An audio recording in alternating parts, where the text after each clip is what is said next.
பிதா குமாரன் பரிசுத்தாவியாக திருப்பெயராலே நமது மகிழ்ச்சியான ஒரு நாளில் தேவ ஆராதனையில் வந்திருக்கிற யாவரையும் வாழ்த்தி வரவேற்கின்றோம். நாம் யாவரும் கண்கள் நம்பி ஜெபம் செய்வோம். எல்லா நன்மைக்கும் தோற்றும் காரணமாயிருக்கிற எங்கள் நண்புள்ள கர்த்தாவே, நீர் எங்களை கிருபையாய் கொண்ட காரணங்களுக்காக உம்மை நன்றியோடு நாம் துதிக்கிறோம், ஸ்தோத்திரிக்கிறோம்.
வாரும் பரிசுத்த ஆவியானவரே,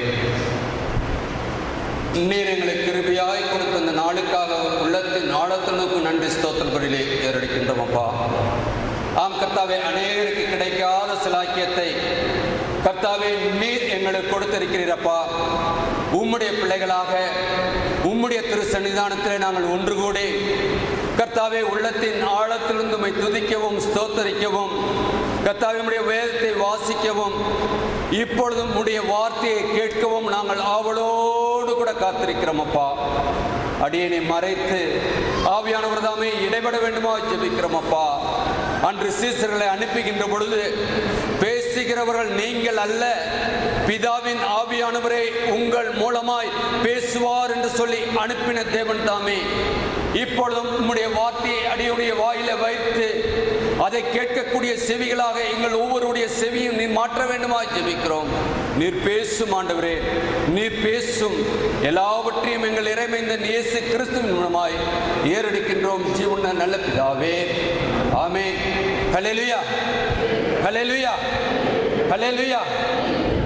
கர்த்தர் எவ்வளவு கிருபையாய் இறங்கி நாம் எல்லாரும் ஒன்று கூடி தேவனை ஆராதிக்கும்படியான கிருபையை கொடுத்திருக்கின்றார். இது அவருடைய சுத்த கிருபை. இதோ நான் வந்தேன், நீங்க வந்தீங்கள் என்று அல்ல. ஆண்டவர் யாரை முன்குறித்தாரோ அவர்களை அழைத்தும் இருக்கிறார். அவர்களை அழைத்த கர்த்தர் அவருடைய திரு சமூகத்தில் நாம் கூடி வருகின்ற பொழுது அவருடைய பிரசன்னத்தால், அவருடைய வார்த்தையால் நம்மை எல்லா நிலைகளிலும் அவர் மேன்மைப்படுத்துகின்றவராக, நம்முடைய உள்ளத்தின் வாஞ்சிகளை அறிந்திருக்கிற கர்த்தர் நாளே அதற்கு ஏற்ற ஒரு பதிலை கொடுத்து இந்த இடத்தை விட்டு நாம் கடந்து செல்கின்ற பொழுது சமாதானத்தோடு கூட கடந்து செல்லத்தக்கதான ஒரு வாழ்க்கையை கொடுக்க கர்த்தர் சித்தமுள்ளவராயிருக்கிறார். அன்புக்குரியவர்களே, இன்றைக்கு நம்முடைய திருச்சபையின் ஒழுங்கின்படி திருத்துவ திருநாளுக்கு பின்வரும் 8வது ஞாயிறு. இந்த நாளுக்கென்று நம்முடைய திருச்சபை கொடுத்திருக்கின்ற மைய பொருள் என்ன என்று பார்க்கின்ற பொழுது, அருள்பொழிவு திருப்பணி கிறிஸ்துவின் காயங்களால் அடையாளப்படுத்தப்படுகின்றது.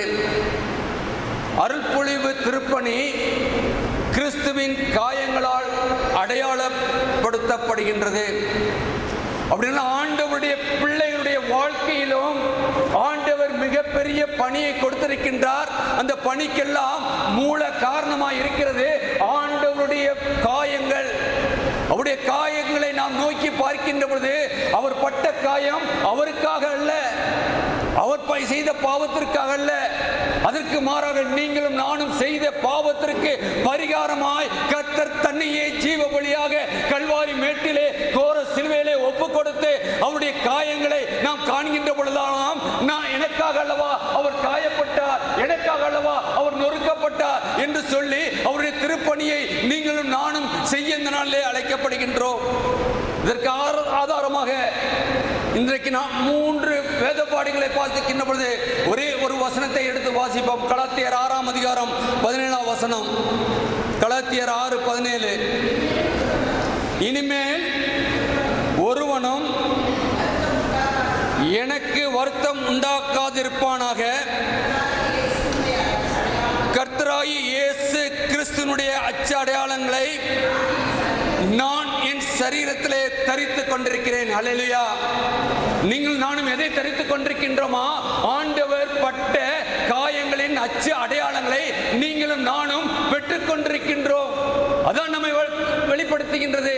அதான் நான் ஒரு கிறிஸ்தவன் என்பதை நாம் மற்றவர்களுக்கு பறைசாற்றுகின்றதா இருக்கின்றது என்பதை அறிந்து கொள்ள அழைக்கப்படுகின்றோம். அருட்பொழிவு ஆர்டினன்ஸ் என்பது இறைப்பணிக்காக பிரித்தெடுத்து அதை திருநிலைப்படுத்துதலாகும். இதை திருநிலைப்படுத்துதலின் கிறிஸ்துவின் பாடுகள், காயங்கள், சிலுவை பாதை, சிலுவை சார்ந்த அனுபவங்கள் வாழ்வின் அனுபவமாக உள்ளடங்கியுள்ளது. ஏதோ நான் ஆண்டவருக்கு நான் படி செய்கிறேன் என்று சொன்னால் அது ஏதோ அல்ல. அதிலே இருப்பது என்ன? ஆண்டவருடைய சிலுவை பாதையும் சிலுவை சார்ந்த பாடுகளும் சிலுவை சார்ந்த காயங்களும் அதிலே வெளிப்படுகின்றதா இருக்கின்றது. கிறிஸ்துவின் காயங்கள் வெளிப்படும் அடையாளமாக அருள்பொழிவு திருப்பணியின் மேன்மையாக கருதப்படுகின்றது. கிறிஸ்துவின் பாடுகளை குறித்து பேதுரு குறிப்பிடும் போது 1 பேதுரு 2ஆம் அதிகாரம் 23 சொல்கிறார், அவர் வையப்படும் போது பதில் வையாமலும், பாடுபடும் போது பயமுறுத்தாமலும், நியாயத்தீர்ப்பு செய்கிறவருக்கு தம்மை ஒப்பு கொடுத்தார். ஆண்டவராய் இயேசு கிறிஸ்து அன்றைக்கு தன்னை ஒப்பு கொடுத்ததின் காரணம் என்ன? அன்றைக்கு இருந்த ரோம அரசாங்கத்தின் விதிகளுக்கு கட்டுப்பட்டவராய் அவர் எந்த சூழ்நிலையிலும் அவர் பயந்து அந்த கோர சிலுவையின் அனுபவத்தை அவர் அறிந்திருந்தாலும் கூட அதற்கு பயப்படாதபடி அதற்கு தன்னை முற்றிலுமாக அர்ப்பணித்தார் என்று பார்க்கின்றோம். அன்புக்குரியவர்களே, கிறிஸ்துவை ஏற்றுக்கொண்டு கிறிஸ்துவர்களாய் வாழ்ந்து கொண்டிருக்கின்ற நீங்கள் நானும் கூட உலகத்தின் காரியங்களை கண்டு பயந்து வாழ அழைக்கப்பட்டவர்கள் அல்ல. அதற்கு மாறாக ஆண்டவர் நமக்கு முன்மாதிரியான ஒரு வாழ்க்கையை வைத்து போயிருக்கின்றாரே. அதற்கு பார்க்கின்ற வையப்படும் போது பதில் வையாமலும், பயமுறுத்தப்படும் போது அதுக்கு பயப்படாமலும், பாடுபடும் போது பயப்படாமலும், நியாயமாய் தீர்ப்பு செய்கிறவர்கள் தம்மை ஒப்பு கொடுத்தார். நியாயமாய் தீர்ப்பு கிடைத்ததா? அல்ல. அவரை முன்பே அவர்கள் முடிவு பண்ணி விட்டார்கள், இவரை சிலுவையிலே அறைய வேண்டும், பரபாசை விடுதலை பண்ண வேண்டும் என்று சொல்லி ஒரு ஜன கூட்டத்தார்கள் முடிவு செய்து விட்டார்கள். ஆனாலும் அதை எல்லாம் ஆண்டவர் அறிந்திருந்தும் கூட அவர் அதற்கு தன்னை முற்றிலுமாக அர்ப்பணித்தார். அதே 1 பேதுரு 2:21 பார்க்கிற பொழுது, இதற்காக நீங்கள் அழைக்கப்பட்டிருக்கிறீர்கள், ஏனெனில் கிறிஸ்துவும் உங்களுக்காக பாடுபட்டு நீங்கள் தம்முடைய அடிச்சுவடுகளை தொடர்ந்து வரும்படி உங்களுக்கு மாதிரியை பின்வைத்து போனார். அர்ப்பணி என்பது ஏதோ ஒரு மாளிகையில் வாழ்கின்ற வாழ்க்கை அல்ல. அர்ப்பணியாளர்களை நாம் அறிந்திருக்கின்றோம். அருத்தொண்டு ஆற்றும்படியாக வந்த மிஷனரிகள் எப்படிப்பட்ட கஷ்டத்துக்குள்ளாக அவர்கள் வாழ்ந்தார்கள். குக்கிராமங்களிலே மக்களோடு மக்களாக அந்த கூட குடிசைகளிலே அவர்கள் இருந்து இயேசுவின் அன்பை அவர்களுக்கு வெளிப்படுத்தினார்களே. அந்த அன்பு என்ன? ஆண்டவர் கிறிஸ்து இயேசு கல்வாரியிலே கொடுத்த அந்த காயம் அல்லவா? அந்த காயத்தின் அடிச்சுவடு அல்லவா? எல்லா பாடுகளையும் ஆண்டவரை நோக்கி பார்த்தார்களே. ஆண்டவர் எனக்காக இப்படிப்பட்ட பாடுகளை பட்டாரே, நான் இப்படிப்பட்ட வாழ்க்கையெல்லாம் திறந்து தூர தேசத்திலிருந்து வருகின்றார்களே, வந்ததின் நோக்கம் என்ன? அவருடைய காயங்கள், ஆண்டவருடைய காயங்கள் நம்முடைய வாழ்க்கையிலே அது முன்மாதிரியாக வைத்து போயிருக்கின்றார். நம்முடைய வாழ்க்கையிலே நீங்கள் நானும் அந்த அடிச்சுவடை பின்பற்ற முடியாய் நாம் அழைக்கப்பட்டிருக்கின்றோம் என்பதை நான் அறிந்து கொள்ளப்படுகின்றோம். பாடுகளின் பிரதிபலிப்பே அருள்பொழிவு திருப்பணி, பாடுகளின் பிரதிபலிப்பே அர்ப்பணியின் என்று பார்க்கின்றோம். அது பார்க்கின்றது மட்டுமல்ல, கிறிஸ்துவின் காயங்களில் அடையாளமாய் பெற்ற அருள்பொழிவு திருப்பணி உயர்த்தும் இரண்டு உண்மைகளை இந்த நாளிலே பரிசுத்த ஆவியானுடைய ஒத்தாசையோடு கூட நாம் சிந்திக்க தேவ ஆவியானவர் நமக்கு ஒத்தாசை செய்வார். ஒன்று பிரதிபலிக்கும் அருள்பொழி திருப்பணிவு, ஒன்று பிரதிபலிக்கும் அருள்பொழிவு திருப்பணி, இரண்டாவது பின்தொடரும் அருள்பொழிவு திருப்பணி, இரண்டாவது பின்தொடரும் அருள்பொழி திருப்பணிவு. ஒன்று பிரதிபலிக்கும் அருள்பொழி திருப்பணிவு. எதை பிரதிபலிப்பது? அடுத்த கேள்வி. சிலுவையின் மேன்மையை பிரதிபலிக்கும் அருள்பொழி. சிலுவையின் மேன்மையை நீங்கள் நானும் பிரதிபலிக்கின்றவர்களாக இருக்க அழைக்கப்படுகின்றோம். கலாத்தியர் 14:15 பார்க்கின்ற பொழுது எடுத்தவர்கள் வாசிக்கலாம். கலாத்தியர் 6:14-15. நானோ நம்முடைய கர்த்தராகிய இயேசு கிறிஸ்துவின் சிலுவையை குறித்தே அல்லாமல் வேற ஒன்றை குறித்து மேன்மை பாராட்டாத இருப்பானாக. அவரால் உலகம் எனக்கு சிலுவையில் அறையுண்டு இருக்கிறது, நானும் உலகத்திற்கு சிலுவையில் அறையுண்டு இருக்கிறேன். கிறிஸ்து இயேசுவுக்குள் விருத்த சேனமும் ஒன்றுமில்லை, விருத்த சேனமும் இல்லாமையும் ஒன்றுமில்லை. புது சிருஷ்டியின் காரியமே இது அன்றைக்குரிய மகிழ்வுக்கு மன்னா. ஒருவேளை நம்முடைய தென்னிந்திய திருச்சபையிலே அந்த மகிழ்வுக்கு மன்னா சொல்கின்றார்கள் சொன்னால், அது நம்முடைய சிறு பிள்ளைகளிலிருந்து பெரியவர்கள் வரை அதை மனப்பாடம் செய்து வந்து அவர்கள் அந்த அறிவிப்பு நேரத்திலே இங்கு சொல்லுகின்ற பொழுது அது இதனுடைய காரணம் என்ன? இன்றைக்கு என்னுடைய பிள்ளைகள் ஒரு வசனத்தை வாசித்து அதை தியானித்து அது தன்னுடைய வாழ்க்கையிலே கொண்டார்கள் சொல்லி இந்த மகிழ்வுக்கு மன்னா என்ற எந்த திருச்சபையில் இல்லை, தென்னிந்திய திருச்சபையிலே அதை நடைமுறைப்படுத்தப்பட்டுகின்றது. கரியாப்பட்டி திருச்சபையிலே போனோம் என்று சொன்னால் அங்கு சொல்லப்படுகின்ற சிறு பிள்ளையிலிருந்து வயதான பெரியவர்கள் வரை அன்றைக்குள்ள தலைப்பையும் அன்றைக்குள்ள அந்த மகிழ்வுக்கு மன்னாவையும் அவர்கள் மனப்பாடம் செய்து சொல்லிக் கொண்டிருக்கிறார்கள். கர்த்தர் ஆசீர்வதிக்கின்ற வார்த்தை. நாம் அநேக காரியங்களை கேட்கின்றோம், ஆனால் நாம் வாயிலிருந்து அறிக்கை செய்கின்றோமா? வசனங்களை கேட்கின்றோம், வசனம் நம்முடைய வார்த்தையாய் வெளிவருகின்றதா? நம்முடைய பிள்ளைகளுடைய வாழ்க்கையிலே அது வெளிப்பட வேண்டும் சொன்னால் இதை நாம் சொல்லிக் கொடுத்தே ஆக வேண்டும். இது நம்முடைய நடைமுறை பழக்கம். என்னால் நம்முடைய நடைமுறையிலே மகிழ்வுக்கு மன்னா என்பது நம்முடைய திருச்சபையிலே ஒவ்வொரு வாரமும் ஒவ்வொன்று ஒரு தலைப்பின் கீழே நம்ம சொல்லப்படுகின்றது. இன்னைக்கு சொல்லப்பட்டிருக்கிறது, கிறிஸ்து இயேசுவுக்குள் விருத்த சேனமும் ஒன்றுமில்லை, விருத்த சேனம் இல்லாமையும் ஒன்றுமில்லை, புது சிருஷ்டியே காரியம். அன்புக்குரியவர்களே, தனது திருப்பணியின் மேன்மையை குறித்து பவுல் குறிப்பிடும் போது சிலுவையை மையமாக கொள்கிறார். சிலுவையை மையமாக வைக்காத எந்த கிறிஸ்தவனும் கிறிஸ்தவன் அல்ல. ஆண்டவருக்குள்ளாக நீங்கள் நானும் அழைக்கப்பட்டிருக்கின்றோம் என்றால் நம்முடைய மையமாக இருக்க வேண்டியது சிலுவை. இதான் பவுலுடைய வாழ்க்கையை சொல்கின்றார். நான் எதை குறித்து மேன்மை பாராட்ட மாட்டேன், சிலுவையை குறித்து மட்டுமே நான் மேன்மை பாராட்டுவேன் என்று சொல்லி அங்கு அவர் அறிக்கை செய்கின்றார். நம்முடைய வாழ்க்கையில் நாம் எதை குறித்து மேன்மை பாராட்டிக் கொண்டிருக்கின்றோம்? என்னுடைய பட்டம், என்னுடைய படிப்பு, என்னுடைய அந்தஸ்து, என்னுடைய அதிகாரம் என்று சொல்லி நாம் மேன்மை பாராட்டுவோம் என்று சொன்னால் அது ஒன்றுமல்ல. இது உலகத்தோடு வாழ்ந்து முடிகின்ற காரியம். ஆனால் ஆண்டவர் உங்களுக்கு எனக்கும் சம்பாதித்து கொடுத்த மீட்பு சிலுவையிலே. ஹல்லேலூயா, ஹல்லேலூயா. அந்த சிலுவை குறித்து நீங்கள் நானும் மேன்மை பாராட்டுகின்ற பொழுதுதான் நமக்கென்று ஆயத்தப்படுத்தின அந்த கானான் தேசத்திலே நாம் சுதந்திரித்துக் கொள்ள முடியும். எனவே அவர் சொல்கின்றார், நான் எதை குறித்து மேன்மை பாராட்ட மாட்டேன், சிலுவை குறித்து. என்னால் கிரேக்கரும் ரோமர்களும் சரீரத்திலே சொல்லப்படுகின்ற விருத்த சேனத்தை குறித்து அவர்கள் பெருமையாக சொல்லிக் கொண்டிருந்தார்கள். சிலுவை மரணத்தை அவர்கள் என் நிலையிலும் என்றால் அன்றைக்கு இந்த கொலை, எனவே அவர்கள் அதை சொல்லவில்லை. ஆனால் அங்கு பார்க்கின்றோம், சிலுவை மரணம் மிகவும் கேவலமானது, வேதனையான மரணம் என நம்பினார்கள். கேவலமான வேதனையான சிலுவை மரணத்தை விட விருத்த சேதனம் மேன்மை என்று சொல்லி அவர்கள் நம்பியிருந்த சூழ்நிலை, ரோம சூழ்நிலையிலே பவுல் நானோ சூழ்நிலையில சொல்லுகின்றார். அன்றைக்கு ரோமர்கள் அதை சிலுவையை அவர்கள் ஒரு பொருட்டாக எண்ணவில்லை, அது ஒரு கொலைக்கருவியாக எண்ணினார்கள். ஆனால் அங்கு அந்த இடத்திலே பவுல் சொல்லுகின்றார், நானோ. நீங்கள் நான் அப்படி அறிக்கை செய்கின்ற ஒரு வாழ்க்கை வாழ அழைக்கப்படுகின்றோம். எப்படிப்பட்ட மக்கள் மத்தியிலே நாம் வாழ்ந்தாலும் கூட நானோ எந்த சூழ்நிலையிலும் அங்கு பார்க்கின்றோம். அவர் சொல்லுகின்ற பொழுது, நானோ நம் ஆண்டவர் இயேசு கிறிஸ்துவின் சிலுவை குறித்து அன்றி வேறு எதை குறித்தும் ஒருபோதும் மேன்மை பாராட்ட மாட்டேன். நான் சிலுவையில் அறையப்பட்டிருக்கிறேன் என்கிறார். நான் சிலுவையில் அறையப்பட்டிருக்கிறேன். நான் எனக்காக அல்ல, மக்களுக்காக நான் அடிக்கப்பட்டேன் என்று சொன்ன ஆண்டவருக்குள்ளாக நான் வாழ்கின்ற பொழுது என்னுடைய வாழ்க்கையிலே வரக்கூடிய கஷ்டங்கள், வேதனைகள் எல்லாவற்றையும் நான் சிலுவையிலே அறைந்திருக்கின்றேன். சிலுவை ஒன்றே எனக்கு மையமாக நான் நிறுத்திக் கொண்டிருக்கின்றேன். அது ஒன்றே என்னை மேன்மையாக கொண்டு செல்லும் என்று சொல்லி அங்கு பார்க்கின்றோம். இன்னும் பார்க்கின்ற பொழுது திருப்பணிக்கு அடித்தளமாக சிலுவைதான். சிலுவைதான். சிலுவை இல்லாத காரியங்கள் அல்ல. நம்முடைய வாழ்க்கையிலே சிலுவை என்று சொல்கின்ற பொழுது வேண்டவே வேண்டாம்ப்பா, வேண்டவே வேண்டாம். ஆனால் வேதவசனம் சொல்கிறது, ஒருவன் என்னை பின்பற்ற விரும்பினால் தன்னைத்தான் வெறுத்து தன் சிலுவையை எடுத்துக்கொண்டு என்னை பின்பற்ற கடவான். நம்முடைய வாழ்க்கையிலே ஆண்டவரை தான் நான் பின் செல்வேன், மற்ற காரியங்கள் அல்ல. உலகத்தில் எனக்கு கிடைக்கக்கூடிய எல்லா அந்தஸ்தும் அதிகாரமும் எனக்கு கிடைக்கக்கூடிய வசதி எல்லாவற்றுக்கும் மூல காரணராக இருக்கிற ஆண்டவர், அவருடைய சிலுவையை நான் நோக்கி பார்ப்பேன் என்றால் அங்கு பார்க்கின்ற போது சிலுவை அன்றி சிங்காரம் இல்லை, சிங்காசனம் இல்லை, சீர்மிகு வாழ்வு இல்லை என்பதை கமேலியனின் பாதத்தருகே அமர்ந்து கல்வி கற்ற அப்போஸ்தலனாகிய பவுல் அங்கு சொல்லுகின்றார். நியாய பிரமாணத்தின் வாழ்ந்த அந்த பவுல் சொல்லுகின்றார், எல்லாவற்றையும் பார்க்கின்ற பொழுது விருத்த சேதனம் ஒன்றும் அல்ல என்று சொல்லி அங்கு பார்க்கின்றோம். என்னால் நான் நியாய பிரமாணத்தை கை கொள்ளாமல் இருக்கிறார் என்று சொல்லி அங்கு சொல்வதை பார்க்கின்றோம். இன்னும் பிலிப்பியர் 3ஆம் அதிகாரத்தில் பார்க்கின்ற பொழுது 7 முதல் 10 வசனங்களே மிக அருமையாக பவுலடியார் சொல்கின்றார்.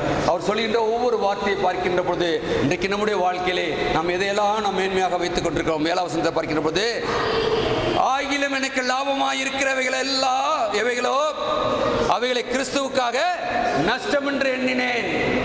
பாருங்க, நம்முடைய வாழ்க்கை சொல்லுங்க.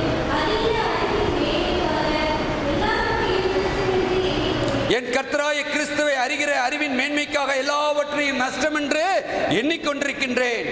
நான் கிறிஸ்துவை ஆதாயப்படுத்திக் கொள்ளும்படிக்கு நியாயப்பிரமாணத்தால் வருகிற சுயநீதியை உண்டாயிராமல் கிறிஸ்துவை பற்றி விசுவாசத்தினால் வருகிறதும் விசுவாசம் மூலமாய் தேவனால் உண்டாயிருக்கிறதுமான நீதியை உடையவனாய் இருந்து கிறிஸ்துவுக்குள் இருக்கிறவன் என்று காணப்படும்படிக்கு. நம்முடைய வாழ்க்கையிலே நாம் எப்படியா காணப்பட வேண்டும்? கிறிஸ்துவுக்குள்ளாக இருக்கின்ற ஒரு வாழ்க்கை, கிறிஸ்துவை பிரதிபலிக்கின்ற ஒரு வாழ்க்கை. கிறிஸ்துவுக்குள்ளாக இருப்போம் என்று சொன்னால்தான் கிறிஸ்துவை பிரதிபலிக்க முடியும். கிறிஸ்துவுக்குள்ளாக இல்லை என்று சொன்னால் நாம் கிறிஸ்துவை பிரதிபலிக்க முடியாது. நம்முடைய வாழ்க்கையிலே நாம் எப்படிப்பட்டவர்களாக இருக்கிறோம்? அங்கு பார்க்கின்ற பொழுது எல்லாவற்றையும் நஷ்டம் என்று எண்ணுகிறேன். எனக்கு லாபமாக இருக்குது, இந்த உலகத்திலே நான் இருப்பது லாபம். ஆனால் இது அல்ல, இது அல்ல, இது அல்ல லாபமான வாழ்க்கை. எனக்கு லாபமான வாழ்க்கை உண்டு. இன்னைக்கு லாபம் நஷ்ட கணக்கு போட்டு தான் நம்முடைய வாழ்க்கை. நாம் இந்த வேலை செஞ்சால் அந்த இது கிடைக்குமா?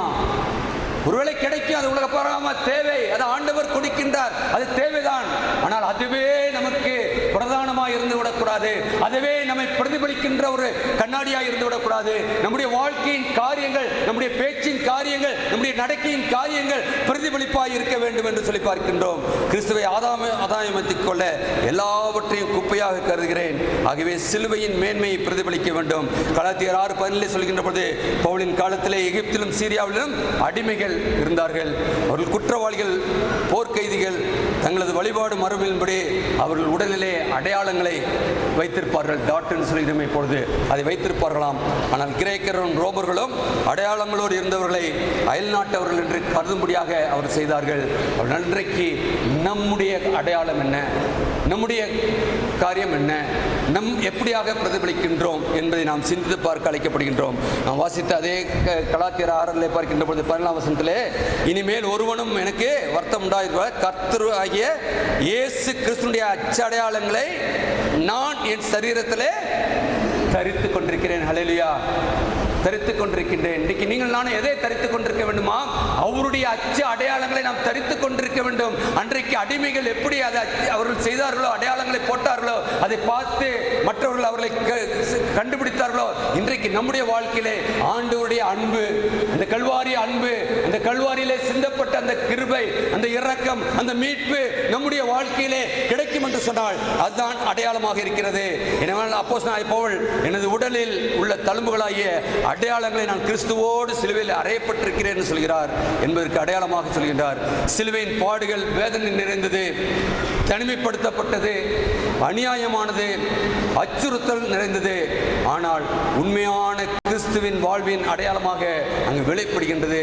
பவுலின் திருப்பணி வாழ்வினை குறித்து படிக்கும்போது நம்முடைய வாழ்க்கையிலே நெருக்கடிகள், இன்னல்கள், அடிபடுதல், வெறுக்கப்படுதல், அவமானங்கள், நிந்தைகள், பரியாசங்கள் போன்றவைகள் அவருடைய வாழ்க்கையிலே காணப்பட்டது கூட நம்முடைய வாழ்க்கையிலும் காணப்பட்டு கொண்டே இருக்கின்றது.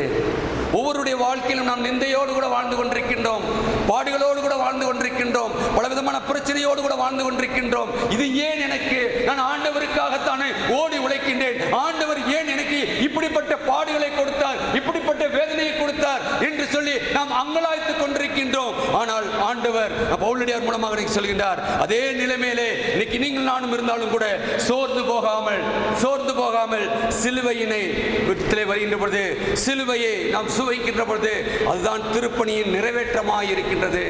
அதான் திருப்பணியின் நிறைவேற்றம். உலகத்தின் மக்கள் பார்க்கின்ற பொழுது உங்களையும் என்னையும் வேறு கோணத்திலே பார்த்து கொண்டிருக்கலாம். இவர்களா இப்படியா என்று சொல்லி நம்மை குறித்து அநேக காரியங்களை பேசிக் கொண்டிருக்கின்றோம். ஆனால் ஆண்டவருடைய அச்சு அடையாளங்கள் நம்மிலே வெளிப்படும் போது அது நிச்சயமாக பார்க்கிறவர்கள் இவர்கள் ஆண்டவருக்குள்ளாக இருக்கிறார்கள் என்பதை அறிந்து கொள்ளக்கூடிய ஒரு வாழ்க்கையாக இருக்கின்றது. அந்த வாழ்க்கை தான் இந்த வாழ்க்கை. இந்த உலகத்தின் வாழ்க்கை நமக்கு நிச்சயம் அல்ல.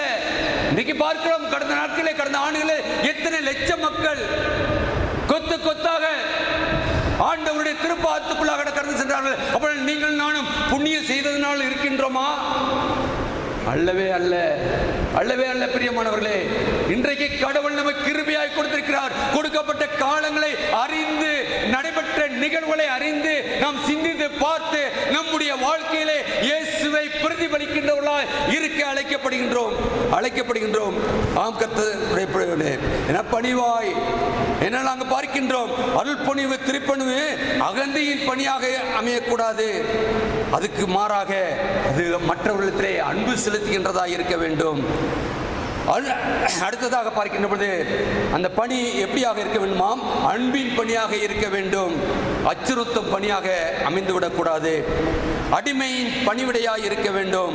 என்றால் நாம் அடிமை ரூபம் எடுத்து தேவன் தம்மை தாமே வெறுமையாக்கினாரே அப்படின்னா அவரை பின்பற்றுகிற நீங்கள் நானும், நான் அடிமை, ஆண்டவருக்கு அடிமை. ஆண்டவரே நீ சொல்லும், நான் செய்கின்றேன். நீ சொல்லுகின்ற காரியங்கள் எங்கு செல்ல வேண்டுமோ அங்கு செல்கின்றேன். நீ என்ன சொல்லுகிறதோ அதை செய்கின்றேன். எல்லாம் உம்முடைய திருவுள சித்தம் என்று சொல்லி எல்லாவற்றையும் நாம் ஒப்படைக்கின்ற பொழுது நிச்சயமாக ஆண்டவரை நாம் பிரதிபலித்துக் கொண்டு வாழ்கின்றோம். நம்மை சுற்றி இருக்கின்ற மக்கள் எல்லாம் பார்ப்பார்கள்.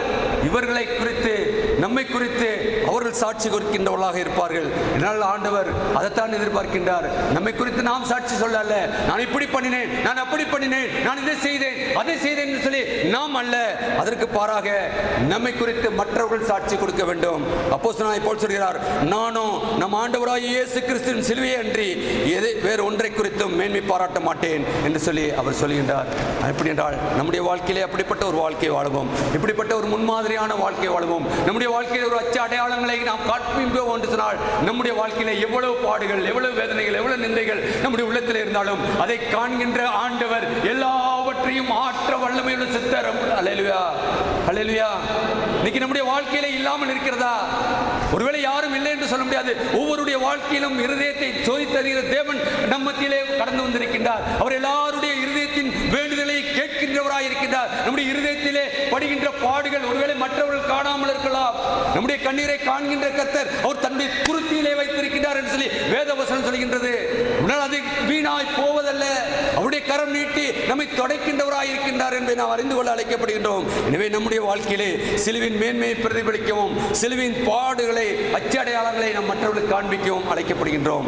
இரண்டாவதாக பின்தொடரும் அருள் பொழிவு. அருள் பொழிவு திருப்பணி. எதை பின்தொடர வேண்டும்? சிலுவை பாதையிலே கிறிஸ்துவை பின்தொடரும் அருள் பொழிவு திருப்பணி. கிறிஸ்துவின் சிலுவை பாதையிலே பின்தொடரும் அருள் பொழிவு திருப்பணி.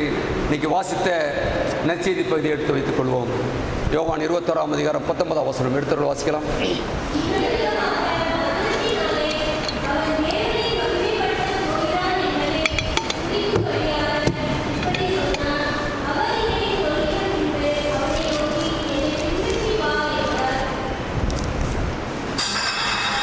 என்னை பின்பற்றி வா. அங்கே நடைபெற்ற காரியங்கள் நமக்கு தெரியும். பேதுருவிடத்திலே ஆண்டவர் சொல்லுகின்ற காரியங்கள் அந்த 21ஆம் அதிகாரத்தின் 30 பார்க்கின்ற பொழுது, எதற்காக அவர் அழைத்தாரோ சீசர்களை, அதெல்லாவற்றையும் மறந்து அவர்கள் மீண்டுமாக மீன்பிடிக்க செல்கின்றார்கள். அதற்கு மூல காரணமாக இருந்தது யாரு? பேதுரு. நான் மீண்டும் பிடிக்க போகிறேன் சொன்னேன், நாங்களும் வருகிறோம் என்று சொல்லி மற்றவர்களும் போனார்கள். ராவ் முழுவதும் வலை போடுகின்றார்கள். அவர்களுக்கு என்ன கிடைத்தது? தோல்வி. ஒரு மீன் கிடைக்கல. அவர்கள் காலையிலே வருகிறார்கள். அதான் இதுக்கு முன்னால் பார்த்தீங்கன்னா அது 3வது தரிசனம் என்று சொல்லி பார்க்கின்றோம். அவர் உயிர்த்திருந்த பிற்பாடு காட்டின 3வது தரிசனம். அங்கே பார்க்கின்ற பொழுது எல்லாவற்றையும் அவர் இது பண்ணிட்டு அங்கே வந்து சேர்கின்ற பொழுது ஒன்றும் அல்ல, வெறுமையாக இருக்கிறார்கள். வெறுமையாக இருக்கிறவர்களை அவர் என்ன செய்கிறாரா? கூப்பிட்டு அவர்களுக்கு போஜனத்தை கொடுக்கின்றார். அவர் கொடுக்கின்றார். நெருப்பை வைத்து மீனை சுட்டு கொடுத்து எல்லாவற்றையும் கொடுத்து மீண்டுமாக அவருடைய அன்பை காமித்து அவர்களை அழைக்கின்றார். ஏனென்றால் அவர்கள் விரக்தியிலே ஆண்டவர் இருந்தார், ஆண்டவர் போயிட்டார். இன்றைக்கி நம்முடைய வாழ்க்கை அப்படி தான் நினைக்கிறோம். ஆண்டவர் நம்மோட இருந்து ஆசீர்வாதமான வாழ்க்கை இருந்தால் ஆசீர்வாதம், நமக்கு பாடுகளும் வேதனையும் வரும்போது போயிட்டாரு. அன்றைக்கி உயிர்த்திருந்த ஆண்டவரை தரிசித்த சீசர்கள் தான் நடைபெற்ற காரியம் என்ன? ஒரு விரக்தியில் அவங்க ஆண்டவர் ஒரு ராஜ்யத்தை கட்டுவார், அதில் நம்மளெல்லாம் பெரிய பெரிய போஸ்ட் கொடுப்பாரு. இன்னைக்கு போஸ்ட்டுக்காக எவ்வளோ அடிதடி, மண்டை உடைச்ச இதெல்லாம் எவ்வளோலாம் நடந்துகிட்டு இருக்கு.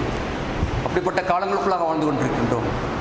ஆண்டவர் அப்படிப்பட்ட காலங்களில் பார்க்கின்ற பொழுது அவர் மீன் பிடிக்க போகிறார்கள். வெறுமையோடு வருகின்றார்கள். வருகின்ற பொழுது அங்கே பார்க்கின்றோம், அவர்களுக்கு உணவு கொடுத்தது மட்டுமல்ல, நான் வாசித்த 15 3 தடவை அந்த கர்த்தர் கேட்கிறார். என்ன கேட்கிறார்? என்னிடத்துல முதல் வசனத்தை பார்க்கிற பொழுது என்ன சொல்றாரு?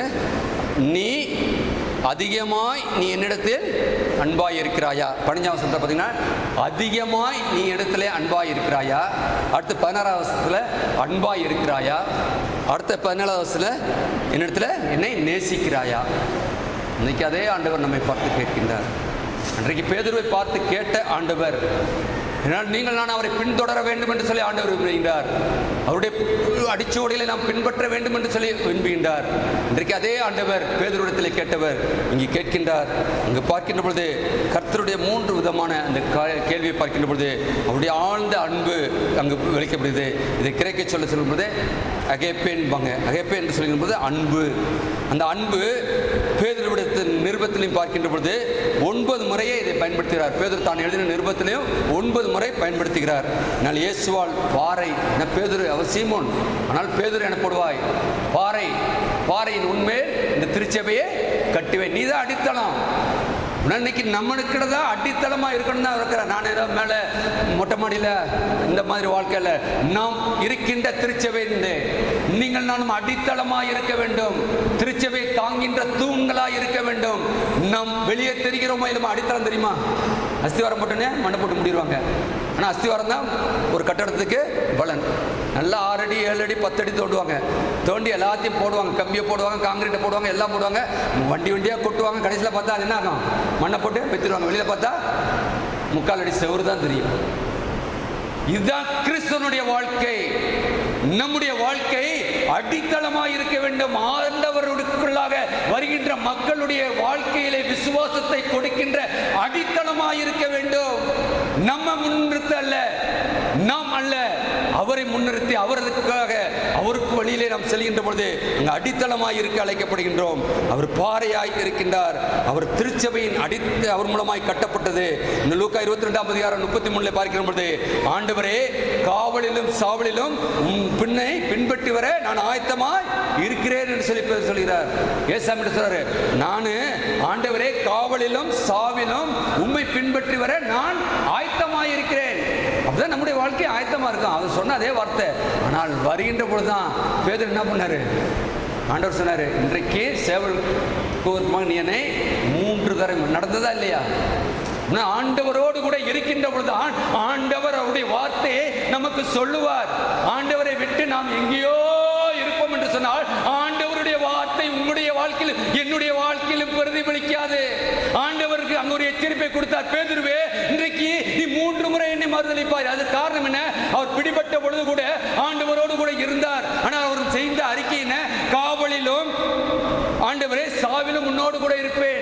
ஆனால் அதை விட்டு போன பிற்பாடு 3 தடவை மறுதலித்த பிற்பாடு அங்கே என்ன பண்ணுச்சு? ஒரு சேவல். இன்றைக்கு ஆண்டவர் அப்படித்தான் நமக்கு மனம் திரும்புதலுக்கு ஏற்ற காரியங்களிலே ஈடுபட முடியாது. அங்க சேவல் கூவுது. உடனே பேதுரு என்ன செய்தார்? மனம் கசந்து அழுதார் என்று பார்க்கின்றோம். ஆண்டவர் ஆகிய இயேசு கிறிஸ்துவின் முகம் பேதுருவை நோக்கி பார்த்தது. அதற்கு காரணம் என்ன? சேவல் கூவியது. இன்னைக்கு சேவல் கூவுறது எத்தனை பேருக்கு தெரியும்? காலையில் சேவல் கூவு தெரியுமா? தெரியுமா பாப்பா? காலையில் சேவல் கூவும் தெரியுமா? நம்முடைய முற்பதாக்கள் என்ன பண்ணுவாங்க? சேவல் கூவதற்குமாக எழுந்திருப்பார்கள், வீட்டை கூட்டுவார்கள், வீட்டை முன்புறத்திலே அவர்களுக்கு கோலம் போடுவார்கள், கூட்டி சுத்தப்படுத்துவார்கள். சேவல் கூவதற்குமாக எல்லா வேலையும் முடியும். சுத்தமாய் வீடை பார்த்தீங்கன்னா எல்லாம். இன்னைக்கு எங்க எப்படி நாம் வாழ்ந்து கொண்டிருக்கின்றோம்? ஆண்டவருடைய திரு சமூகத்திலே அதிகாலை வேளையிலே நாம் அமர்ந்திருக்கின்ற பொழுதுதான் ஆண்டவருடைய சத்தத்தை நீங்கள் கேட்கவும் நான் கேட்கவும் முடியுமே. 4 மணிக்கு எந்திரிச்சு ஆண்டவருடைய திருப்பாதத்திலே அமர்ந்து பாருங்கள். நிச்சயமாக ஆண்டவர் அன்றைக்குள்ள வார்த்தையை உங்களுக்கு கொடுப்பார்.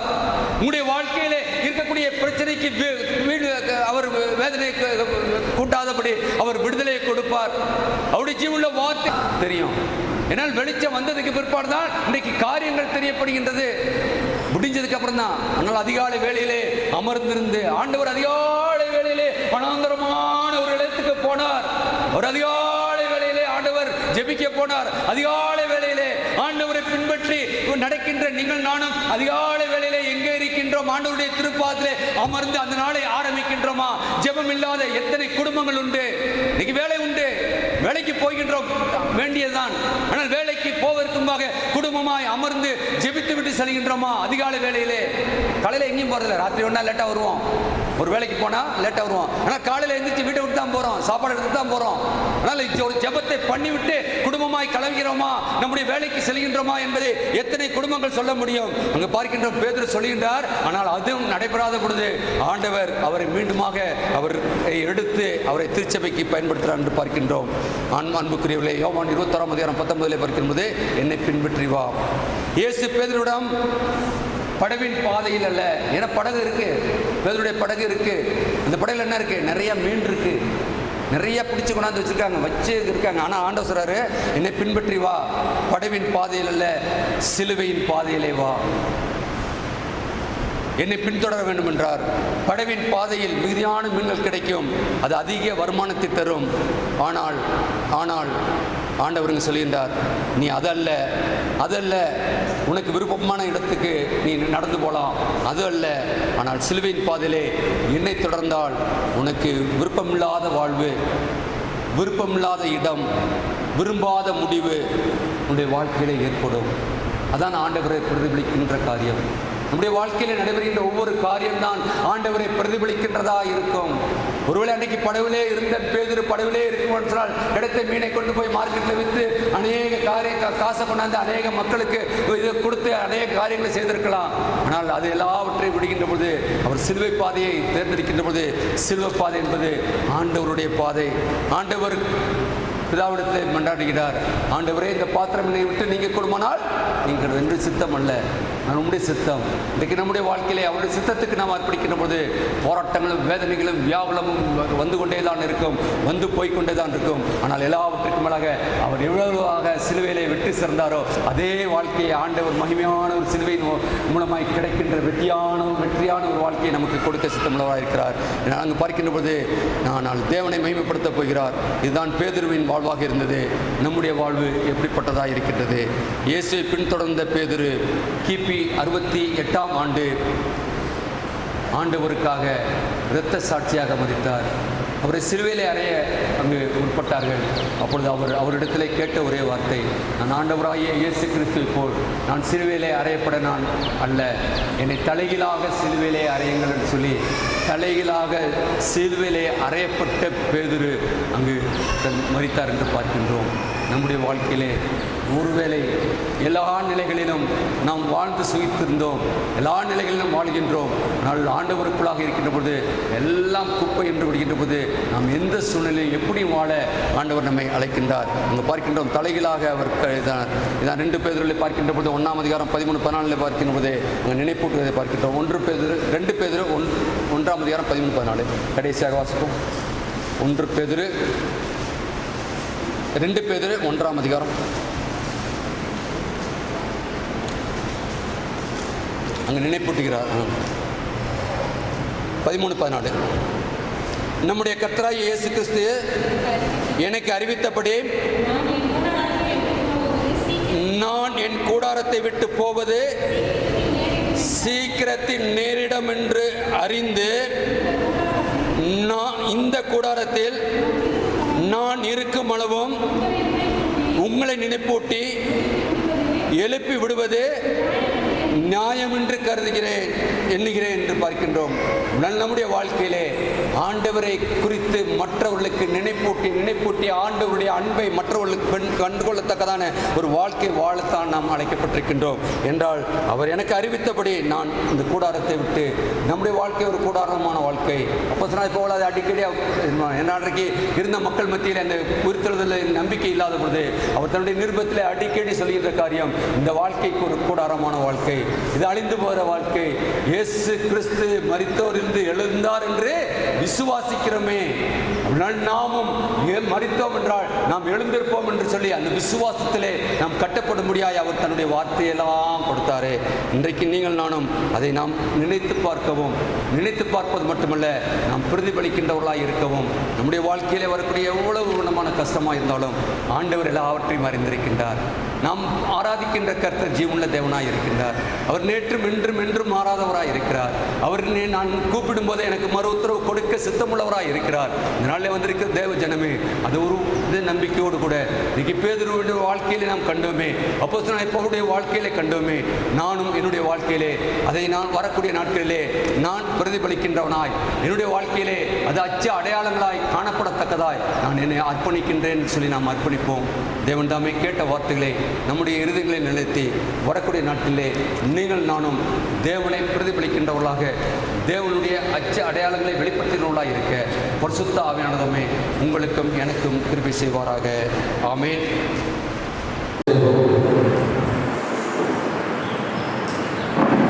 கிருபை இரக்கமுள்ள கர்த்தாவே, எங்களை கொடுத்த மனமகிழ்ச்சி நாளுக்காக நன்றியோடு ஸ்தோத்திரிக்கிறோம். நாளை திருச்சபையில் கூடி வந்து துதித்து ஸ்தோத்திரித்து இந்த வார்த்தையை கேட்க கர்த்தாவே இப்பொழுதும் என்னுடைய கருத்தில் ஒரு காணிக்கையை படைக்க நேரத்தில் பாராட்ட கிருபைக்காக நன்றியோடு ஸ்தோத்திரிக்கிறோம். நாங்கள் காணிக்கையை மட்டுமல்லாதவே நாளிலே கேட்ட சத்தியத்தின்படி கர்த்தாவே நாங்கள் உங்களுடைய கருத்திலே எங்களை அர்ப்பணித்து கர்த்தாவை பிரதிபலிக்கின்றவர்களாய்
நம்முடைய ஆண்டவராகிய இயேசு கிறிஸ்துவின் கிருபையும் பிதாவாகிய தேவனுடைய அன்பும் பரிசுத்த ஆவியானவருடைய ஐக்கியமும் பாதுகாப்பும் பராமரிப்பும் வழிநடத்துதலும் சமாதானமும் நம் அனைவரோடும் இன்று கொண்டும் நிலைத்திருப்பதாக.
en